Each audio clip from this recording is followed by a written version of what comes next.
Oh man, what a SmackDown. Crazy episode of SmackDown tonight, man. So after everything that happened on Monday with the whole Wyatt family, tonight, Nick Aldis, we were told that we're gonna have extra security tonight present in Chicago for, basically what went down on Monday.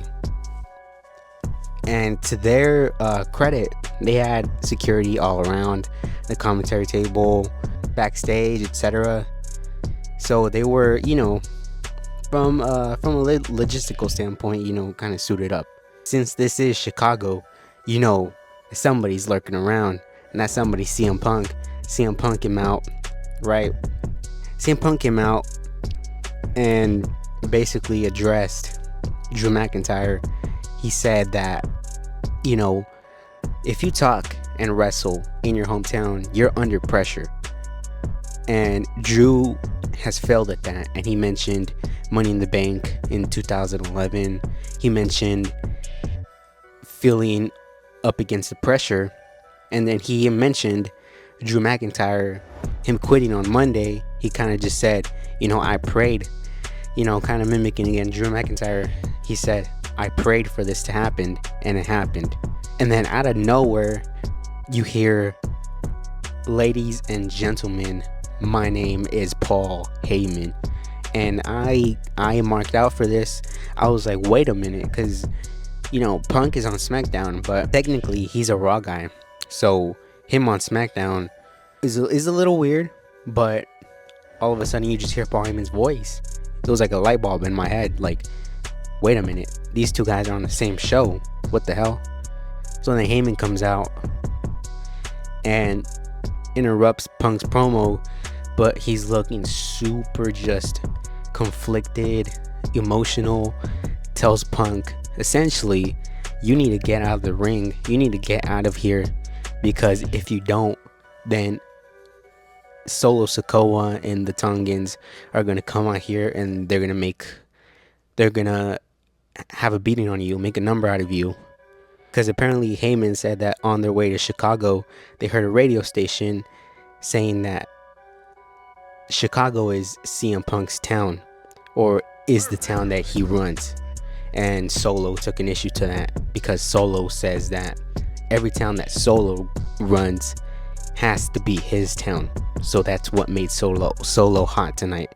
But before all that, there's a quick little moment where Heyman just kind of says to Punk, like, take me with you, because you can see that this guy, he's super just conflicted about what he wants to do, what he's up against.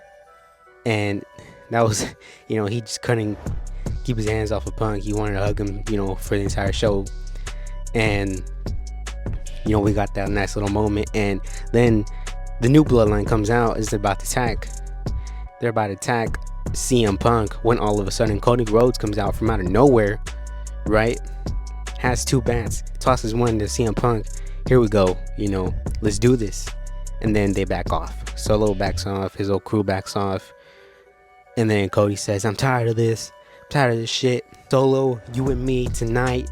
Let's for real run this shit. And just put an end to it. And Solo's like, okay, alright. And Solo had a mission tonight to make sure that Randy Orton and Kevin Owens didn't go to Money in the Bank. And obviously they ended up losing both of their matches due to bloodline interference. Before actually anything happened, before the main event, you hear this loud thud behind in the like garage doors. And you open it, and then it's CM Punk and Drew McIntyre, and you see CM Punk, a bloody CM Punk. As Drew McIntyre is just beating him, you just see blood coming out of CM Punk's mouth, his head, his face. You just see blood coming out of CM Punk's face, and then Drew McIntyre just like fireman carries him all the way towards the stage, towards the entrance ramp, and then sets him down, takes one of his bracelets off, which I heard has the name of AJ and his dog Larry. And then Nick Aldis comes out and shoves like Drew and says, like, you don't be doing that shit on my show. And then Drew's like, don't put your fucking hands on me. And then, you know, we just see Punk, just a bloody mess, you know. So this match, it's heating up, man. This rivalry, man, it's heating up. Like, whatever they're gonna do at SummerSlam, I'm guaranteed it has to be the main event. This match is just, this rivalry is just out of control at this point for both guys. But yeah, then we get the main event, and before the main event, Solo and Paul Heyman are in the background. Solo and Paul Heyman are in Gorilla, and Heyman says to Solo, listen, we told you that Cody Rhodes is off limits. We told you that these guys are off limits. And Solo, I don't know if you're ready to handle all of that. CM Punk is off limits. Heyman says, we have to keep these guys in check for when Roman Reigns returns. And Solo turns over and says to Heyman, Roman's not returning. Just like that. And you can see Heyman just distraught, like somebody took his puppy away from him. And then we get the main event, and by the time this match was about to happen, we had like 7 minutes left in the show. And I was like, I don't know what the hell they're gonna do here, because something's gotta happen. They're not just gonna have a 5-minute match and that's it.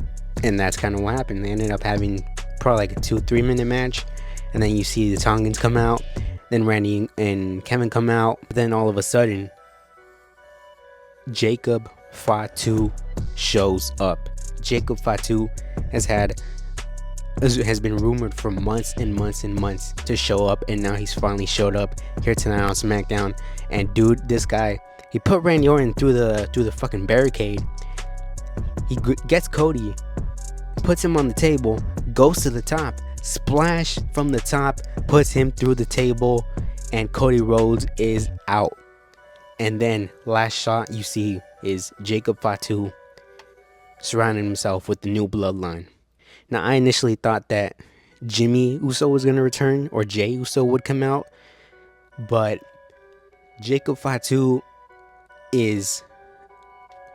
I remember hearing rumors about Jacob Fatu, about how WWE didn't want to pair him with Solo because Jacob would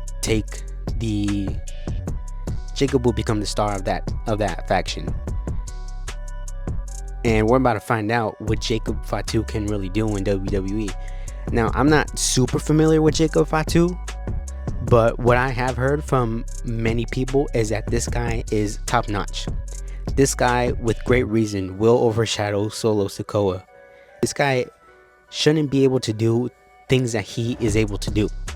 And by that is like super fun. I can't wait to see what they're going to do, because at this point, this is like a real game changer. To quote Tony Khan, this is a real game changer. And at this point, Roman, I'm sure we're not that far from a Roman Reigns return.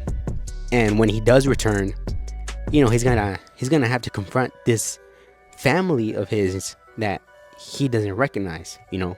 So that's that's gonna be something that I just can't wait to see. Other than that, man, this episode of SmackDown was very good. We had a lot of stuff here, man, like LA Knight and Logan Paul.